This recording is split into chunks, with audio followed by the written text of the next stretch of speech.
Di video kali ini ada kasus yang sempat mengembarkan di tahun 2022, yaitu kasus yang bermula dari persahabatan dan perasaan yang dipendam, sampai akhirnya berakhir jadi dendam yang berujung penyesalan. Karena semuanya berakhir menjadi kasus yang sangat besar. Lalu bagaimana cerita selengkapnya? Jadi langsung aja.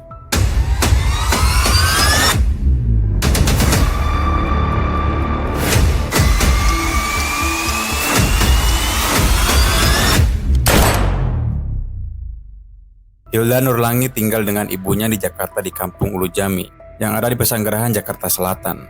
Hilda tumbuh menjadi gadis yang cantik dengan kehidupan yang sederhana. Tapi di tahun 2013, setelah Hilda lulus SMA tanpa diduga, ia hamil di luar nikah dan tanpa ada lelaki yang bertanggung jawab. Jadi Hilda berusaha melamar pekerjaan untuk memenuhi kebutuhannya saat hamil dan untuk mempersiapkan biaya persalinannya nanti. Akhirnya setelah melamar dia diterima menjadi karyawan di Giant Express. Hilda ini tipikal orang yang humble, jadi tidak butuh waktu lama dia langsung punya banyak teman di tempat dia bekerja. Salah satu teman dekatnya di situ bernama Lely, yang bekerja sebagai sales furnitur Giant. Di mana Lely ini wanita dengan perawakan yang tomboy. Semenjak inilah mereka menjadi teman dekat yang saling care satu sama lain.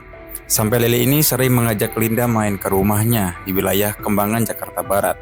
Di situ Hilda baru tahu ternyata Lely ini masih single padahal sudah berusia 38 tahun.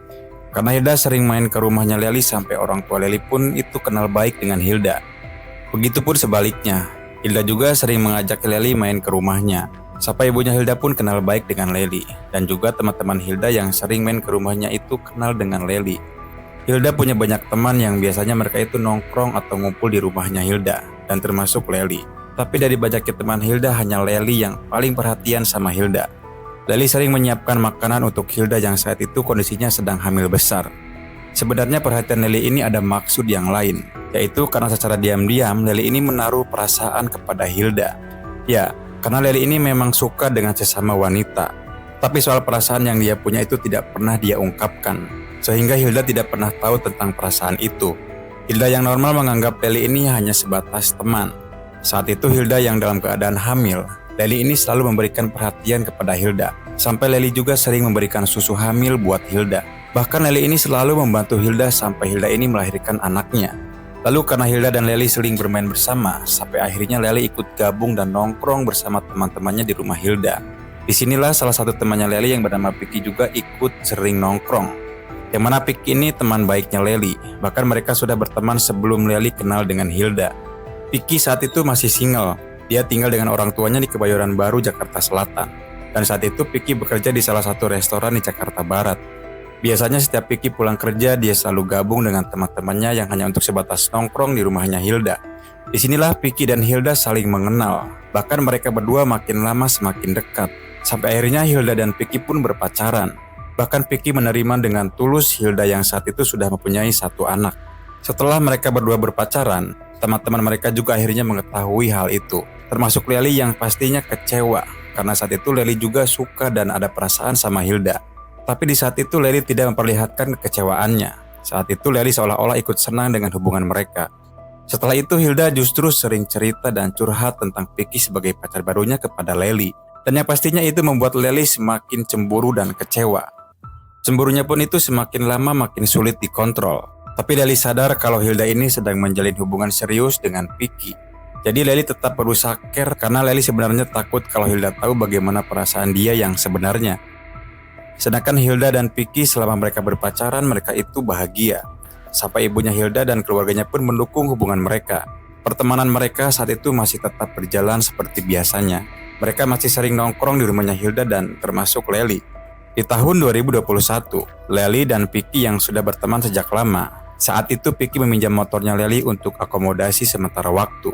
Karena saat itu motor Piki sedang rusak. Dan karena Lely juga mempunyai motor dan mobil, jadi Piki meminjam motor dan STNK-nya.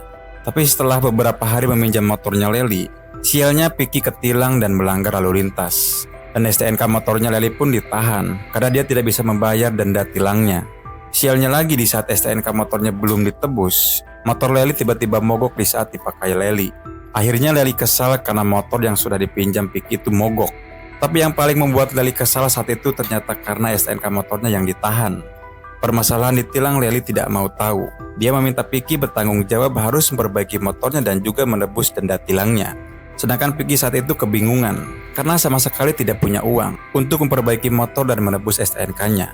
Akhirnya Vicky hanya bisa mengembalikan motornya dan hanya bisa berjanji akan menebus STNK dan memperbaiki motornya. Tapi lama-kelamaan Vicky selalu lupa, yang membuat Lely merasa kalau Vicky tidak bertanggung jawab. Karena masalah itu hubungan pertemanan antara Vicky dan Lely pun mulai menjadi pertengkaran. Dengan adanya masalah itu dan Hilda sebagai pacar Vicky, maka Hilda pun memihak kepada Vicky. Apalagi setelah Hilda mendengar curhatan Vicky tentang masalah ini. Lalu saat itu Lely marah dan sangat kecewa yang berujung dendam terutama kepada Vicky. Karena Vicky tidak bertanggung jawab, ditambah dendamnya semakin menjadi-jadi karena Vicky sudah merebut perhatian Hilda darinya. Akhirnya Lely mulai berpikir dan berencana untuk menghabisi Vicky demi memenuhi dendamnya. Di bulan Januari tahun 2022, Lely mengajak satu temannya yang bernama Doni Ramadan untuk menghabisi Vicky dengan cara seolah-olah pembegalan. Doni sempat ragu karena tidak berani, tapi karena Lely menawarkan bayaran sebesar 2 juta rupiah, Doni pun langsung menyanggupinya. Meskipun saat itu Lely berjanji akan membayar setelah semuanya beres. Doni saat itu tidak berani beraksi sendirian, jadi Doni mengajak temannya yang bernama Lubis untuk membantu melakukan aksinya. Setelah itu Lely menawarkan bayaran sebesar 2 juta untuk dibagi dua. Doni dan Lubis pun setuju. Lalu Lely langsung memberi uang DP untuk mereka berdua sebesar 500.000. Dan sisanya nanti akan dibayar setelah semuanya beres. Setelah mereka siap, mereka bertiga pun langsung mempelajari pergerakan Vicky. Yang biasanya sepulang kerja dari wilayah Puri Kembangan Jakarta Barat, Vicky ini selalu ke rumah Hilda yang berada di Jakarta Selatan menggunakan motor Mio-nya. Setelah tahu rute yang biasa dilalui Vicky, mereka bertiga pun termasuk Lely mulai beraksi menggunakan mobil Lely dan membuntuti Vicky yang saat itu naik motor sendirian. Lalu mereka menunggu momen yang tepat. Mereka menunggu di jalan yang sepi untuk beraksi. Tapi setelah beberapa kali mereka terus membuntuti Vicky, kondisi jalanan selalu ramai karena Vicky selalu mengambil jalan utama dan tidak pernah melewati jalur alternatif yang biasanya sepi. Saat itu mereka kesulitan menemukan momen yang pas, jadi mereka gagal melakukan aksinya. Beberapa hari kemudian di tanggal 10 Februari tahun 2022, tepatnya di tengah malam, Lely tahu kalau saat itu Vicky sedang berada di rumah Hilda. Dan biasanya Vicky akan pulang ke rumahnya di saat menjelang subuh, melewati jalan setapak di kawasan kuburan yang sepi. Dan lokasi itu tidak jauh dari rumahnya Hilda. Disinilah mereka menemukan waktu yang tepat untuk menghabisi Vicky. Pada malam itu Lely keluar menggunakan mobilnya dan langsung menjemput Doni dan Lubis ke rumah mereka. Setelah itu di jam 1:30 malam, mereka menuju ke kuburan itu yang lokasinya tidak jauh dari rumahnya Hilda. Lalu Doni dan Lubis turun dari mobil dan menunggu Vicky melewati jalan setapak yang ada di kuburan itu. Sedangkan Lely menunggu di mobilnya yang terparkir di area luar kuburan. Setelah menunggu lama, Vicky akhirnya mulai terlihat. Vicky terlihat sendirian sedang menaiki motor Mio-nya. Mereka langsung menyergap Vicky sampai Vicky pun terjatuh dari motornya. Setelah itu Doni langsung memegangi tubuh Vicky. Dan tanpa basa-basi Lubis langsung menusuk perutnya sampai akhirnya Vicky terjatuh dan tidak bergerak lagi. Setelah itu mereka mengambil semua barang berharga milik Vicky, seperti tas ransel berisi uang tunai dan yang lainnya. Setelah itu mereka langsung membawa motornya Vicky dan menemui Lely yang sudah menunggu di mobil. Dengan secara terburu-buru mereka menyampaikan kepada Lely kalau misinya sudah berhasil, lalu mereka pergi menuju ke rumahnya Lely. Di pagi harinya, sepupu Hilda saat itu akan pergi ke pasar. Dia terkejut melihat ada tubuh lelaki yang tergeletak di pinggir jalan setapak kuburan yang dia lalui. Awalnya dia mengira itu orang yang pingsan, jadi dia mencoba mendekatinya. Setelah mendekat, dia kaget karena di situ banyak kenangan merah dan di saat dia melihat wajah lelaki itu, ternyata mirip dengan Vicky pacarnya Hilda yang juga dia kenal. Lalu dia langsung lari ke rumah Hilda untuk memberitahu bahwa dia melihat seseorang yang mirip dengan Vicky yang tergeletak di jalan setapak kuburan itu. Hilda yang mendengar itu langsung kaget dan saat itu juga langsung melihat ke sana. Dan ternyata benar saja itu tubuhnya Vicky yang sudah tidak bernyawa lagi. Hilda yang shock langsung pingsan. Sedangkan beberapa warga lain mulai berdatangan. Dan kemudian polisi juga datang. Tubuh Vicky mulai dievakuasi dan TKP pun diselidiki. Karena semua barang berharga milik Vicky semuanya hilang. Awalnya kejadian itu diduga kalau Vicky menjadi korban begal. Tapi polisi tetap terus menyelidiki apa yang sebenarnya terjadi di balik kasus ini. Dengan melacak keberadaan motornya yang saat itu dibawa oleh pelaku.